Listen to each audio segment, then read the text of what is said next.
Okay. Mrs. Tiber asked me to say some things about chinuch of children. So it's a little bit last minute, but I'll try. Because now, most of you, Baruch Hashem, are blessed with having children and raising them. And you might have the dilemma of how do you raise Hasidic children. Maybe some of you remember that your goal is not to raise Hasidic children.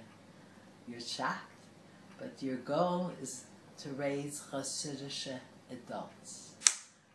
So you remember your goal is the long run. Like it says, Chanoch nar al pi darko gam ki yaskin lo yasser mimenu.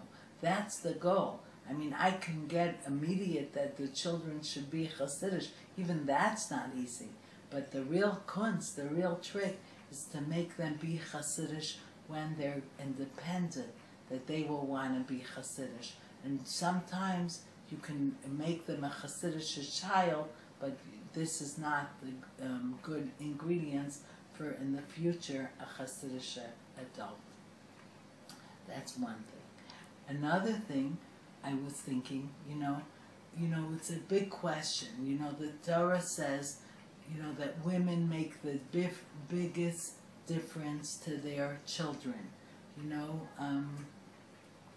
It says that when He gave the Torah, it says, Ko Tomar Lebeis Yaakov, and that V'tagid, and the Maharsha says, if you tell Beis Yaakov, he tagid, she will tell, and she will tell Bnei Israel.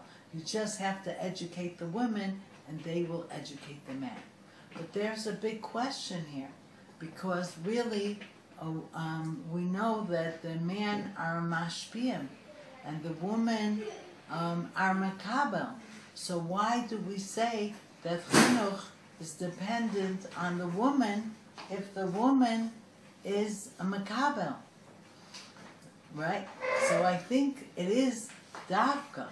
Because the woman is a makabel, she can see her children and she can give them in the way that they are able to take it. She doesn't have, oh, I'm going to teach you this. She has to first see what the child is ready to hear and how he's ready to hear it. And then she gives him in the way that he is ready to hear it. She is a makabel, and because she's a makabel, then she can be mashpia right for him. And I think Hashem showed us this because we know that when you have a baby, a woman's body is made to change the steak and potatoes that she eats, or something else if that's not in fashion anymore. But she takes the food that she eats and she changes it into milk that the child is able to receive. And so that, in the same way, she takes what she's makabel also from her husband, and she transforms it into, makes it palatable that the child could really receive it.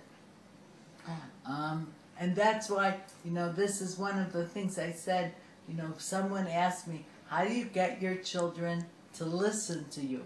So I said, that I'll answer this with a mashal. I said, there's a mashal that a nobleman was driving in the country, and he looked and he saw a young lad, and he was shooting an arrow with a bow. With a bow, he was shooting an arrow, and the nobleman saw that every single arrow landed in exactly the middle, and he said, like he was like a champion archer, and he went to the boy and he thought, I want to learn, how does he shoot every arrow as a bullseye? So he went to the boy and asked him, how does he do it? So the boy said, very simple. First I shoot the arrow, then I make around it you know, I draw around it a bullseye. So that's why every arrow is in the center.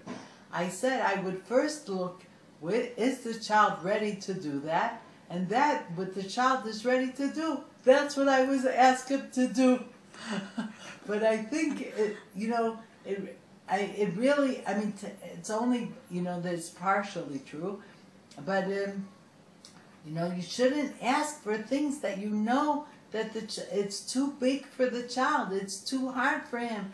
Then, and you ask him and he doesn't do it, the child learns, I don't listen to my mother.